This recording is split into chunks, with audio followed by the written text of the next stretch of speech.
Another day, another preseason win total video. The good folks over at FanDuel decided to release their win totals for every major conference going into 2024. And I figured, what better place to begin than talk about the Big Ten? They have the reigning national champions, arguably the best team in college football returning next season, plus 4 newcomers joining the mix in 2024. Who's going to hit the over? Who's going to hit the under? And which breakout team should we expect to hit their lines going into next season? All that and more. But before we begin, welcome on into the channel, people. Make sure you hit the subscribe button down below, the ring notification. That way you keep up to date with every video that we're doing, because we talk college football daily over here. Recap in 2023, a look ahead in 2024, tons of content just breaking down nonsensical stuff. So this is the daily dose of college football you need to survive the offseason. Might I recommend you leave a comment down below telling me your thoughts on which win total is the best odds for your pocket going into next season. Make sure you follow me on social media at Mr. Cole Thompson.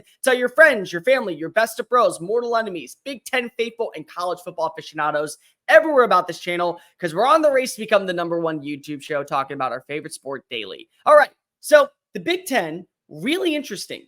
2 teams at the top, then you start to see a little bit of trepidation. And you know what? They're the right 2 teams. You look at the programs that are expected to be fighting for a spot in Indianapolis next year. There's very little flaws with the roster, and what they added in the offseason might only elevate their status as prime contenders to win a national title next season. So let's go ahead and break it down. Ohio State, 10.5 wins. They are begging you to bet the over. They are begging you to hit the line. They want you so badly to go ahead and think that they're going to go 11-1. And they can. Roster-wise, there's no more team more talented than Ohio State this season, especially with what they added in via the portal and what they retained. It's one thing to keep an Emeka Egbuka and a Denzel Burke. It's another thing to keep both those players, plus Donovan Jackson, plus JT Tuimoloau, plus Jack Sawyer, plus basically your entire secondary, plus you bring in Caleb Downs and a guy like Quinshon Judkins. This is a roster that has no flaws. Top to bottom, this is a team that should be able to hold its own against anybody. And it's why the pressure is building on Ryan Day going into the season. Because you not only lose Bill O'Brien and upgrade with Chip Kelly, but this is your offense that's being trusted by a guy that you learned under. The reason you're a coach is because Kelly gave you a shot, and now he is taking the knee and following your orders. Everything comes down to Will Howard, in my opinion. Is Will Howard the right guy to lead this team? And there's going to be conversations from people, well, he only loved Kansas State because he wasn't that good. No, it's because Avery Johnson was better, and he wanted a chance to be able to show that he was a qualified quarterback that can advance to the next level. He's an upgrade over Colin McCord. Whether you like it or not, whether you disagree with me, he is without a question an upgrade over Colin McCord. He has more playing time than Colin McCord. That's number 1. He's more mobile than Colin McCord. That's number 2. He has a higher completion percentage all time than Colin McCord. That's number 3. He's been able to lead his team to a conference title. That's number 4. Can he do it against more solid competition week in and week out? Because if he can, lo and behold, Ohio State's going to the playoff, and they may be the best team in college football until someone challenges them for the title. Next up, reigning champions, Michigan, 9.5. This line's not shocking to me. They are going to be a team that still produces elite talent because it's Michigan. Michigan every single year features a first-round player. They always find exceptional defense, and that was kind of the bread and butter of Jim Harbaugh. But it is a new era in Ann Arbor. Sharon Moore taking over, and now you have to wonder what happens without J.J. McCarthy, Rome Wilson, what happens without Blake Corum, what happens without several standouts on defense. It's going to be a new era. It's going to be one that I think it doesn't differ that much from what we just saw underneath Jim Harbaugh. But it is one to where I think that this line total is telling you, hey, we're going to set the tone. It would be foolish to say that Michigan is a favorite to win the national title next year. You can't lose that much amount of talent.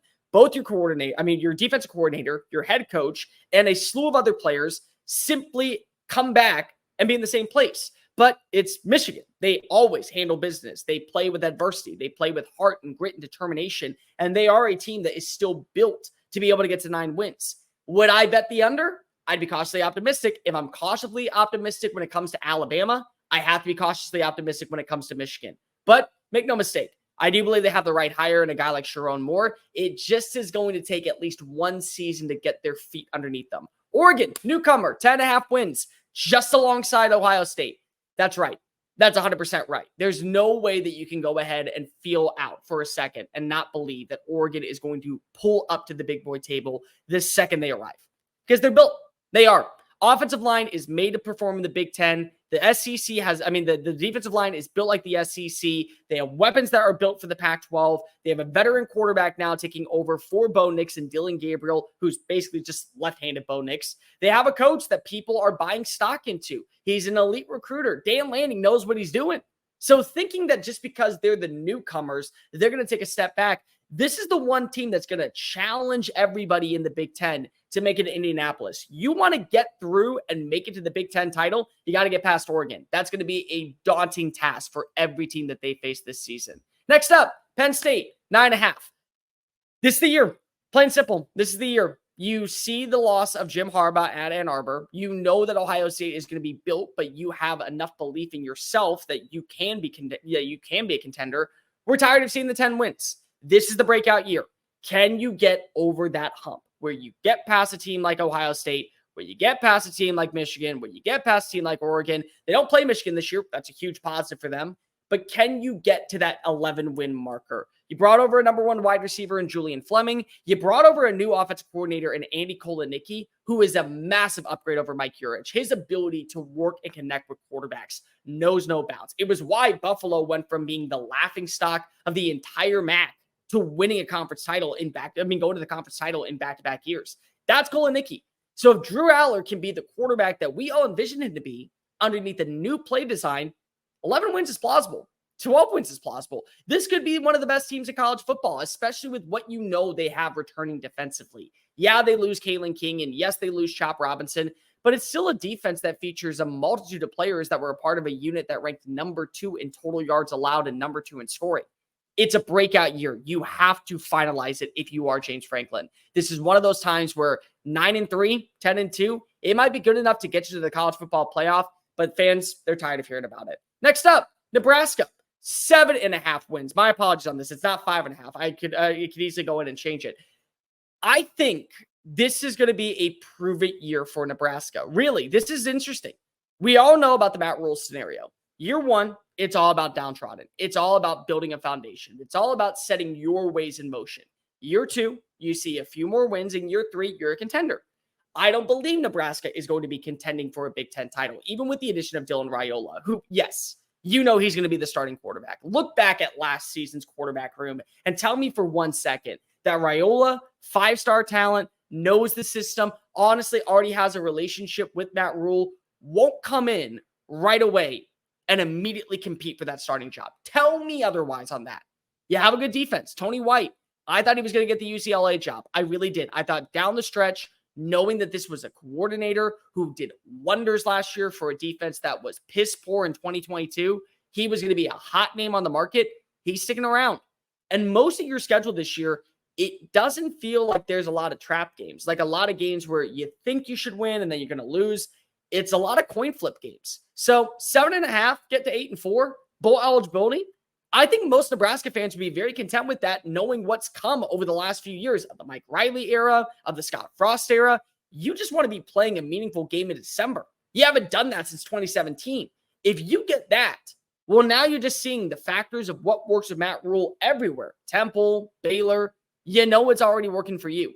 And then you start preparing in 2025. This is where national recognition returns to Lincoln for the long run. Next up, USC, 7.5. Yeah, Miller Moss. I have no idea what you get at Miller Moss. Yes, he had a phenomenal game in the Holiday Bowl. Take nothing away from that. 6 touchdown passes is almost impossible to do during the regular season. Doing it against a ranked opponent in a bowl game where the opt-outs were second to none for the defense, that's impressive. What does your defense look like? Because you struggled last year. You were 121st in total yards allowed. You were 111th in scoring. And that was against Pac-12 teams. This is the Big Ten, where they eat, live, and breathe physicality in the trenches. Do you trust your trench play? More importantly, do you trust your defensive trench play? Because Miller Moss, these wide receivers, having Zachariah Branch, an offensive mastermind, and Lincoln Riley, they're going to put up points. You can't kid yourself if you think that USC is not going to put up points. The question is, are they going to put up enough points because their defense is still not doing its job? I love the addition of D'Anton Lynn. I love the addition of Washington. I love the addition of Matt Entz at linebacker coach. This is going to be a reason why you have optimism at the second level of the defense. But how quickly does it all mesh together? will you be able to sustain that success early on? You play LSU week 1. That is a not daunting out-of-conference opener. You want to test how good of a team you are? You go play an SEC opponent at a neutral site location where you know it's going to be about 50-50 fan base. They're going to flood in from Baton Rouge to go see this game in Sin City. Yeah, that's a pretty big testament in my opinion. You also got Notre Dame. You also got a few other games on the schedule. 7.5, I'm cautiously optimistic for. Offensively, they're going to hit the over. Easily hit the over. Defensively, even with a new coordinator, still a little bit of trepidation. 2 more for you. Washington at 7.5 wins. Look, they're 128th in returning production. There are 134 FBS teams. They lost almost everyone on the offensive and defense side of the football. They lost their head coach in Kalen DeBoer. They got a good replacement in Jed Fish. I love Jed Fish. Fish's ability to get the best version of his team playing at the right time is going to carry a ton of weight for the Huskies. And the Huskies know they can be a contender in the Big Ten. Nobody is doubting that. But how much of the returning talent is going to be able to surpass the talent that just left? Guys like Jalen McMillan, guys like Jalen Polk, Roma Dunze, Dylan Johnson. You bring over Will Rogers, good fit at quarterback for at least a year. But this feels like one of those seasons where if you get to bowl eligibility and you don't regress the way that TCU did, you have a little bit of optimism that it just is going to take a few seasons getting used to playing in the Big Ten to where eventually you'll be right back in that same conversation you were in the Pac-12. Surprising team, Wisconsin, 6.5. Last team we're going to talk about today. I love this line. I really do. In fact, if I am a Vegas bettor, I am funneling in this line. Yeah, they lost some players via the transfer portal and the draft this offseason. They also brought in a quarterback that I think fits the system a lot better than Tanner Mordecai in Tyler Van Dyke. Phil Longo is looking to run a certain brand of the air raid, and the air raid was when Tyler Van Dyke was at his best in Coral Gables. And then you lose that air raid system. He doesn't really have the same personality that you once saw underneath, underneath Brett Lashley, and regression sets in. Maybe a change of scenery is all you needed. It worked for Graham Mertz leaving Madison. What if it means coming into Madison? You play Alabama in week 3. That's a game that I think many people are already circling as a W for the Crimson Tide. Not yours truly. Not with what you think about this Wisconsin team. And you have Luke Fickell as a head coach. Fickell is kind of lost in the recency bias, but make no mistake about it. This is a top 15 coach in college football. What he was able to do during a 2-year run at Cincinnati with the less amount of talent that was turned because of a coaching staff into a functional unit that made it to the college football playoff. The same thing could happen for the Badgers this year. I love this line. I know it's a schedule where you feel like that there's not a lot of easy wins, but at the same time, I don't feel like there's a lot of easy losses to where you can just chalk it up against them. I think the Badgers are a team that you got to watch for as maybe 9-3, 10-2. They really are built. And even though they did lose Braylon Allen, I still think that the rushing game will be potent. And I still think that as long as you have Luke Fickell calling the shots, you're in really good hands. But those are the best lines that I have going into the Big Ten. Comment below, who do you think has the top line to hit the over in 2024? Continue to follow me on social media at Mr. Cole Thompson, Twitter, X, Instagram. That way we can have conversations about our favorite sport. Hit the subscribe button down below. Hit the ring notification. Make sure you keep up to everything that we're doing right here over on this channel. Until next time, I'm Cole Thompson. See you later, folks.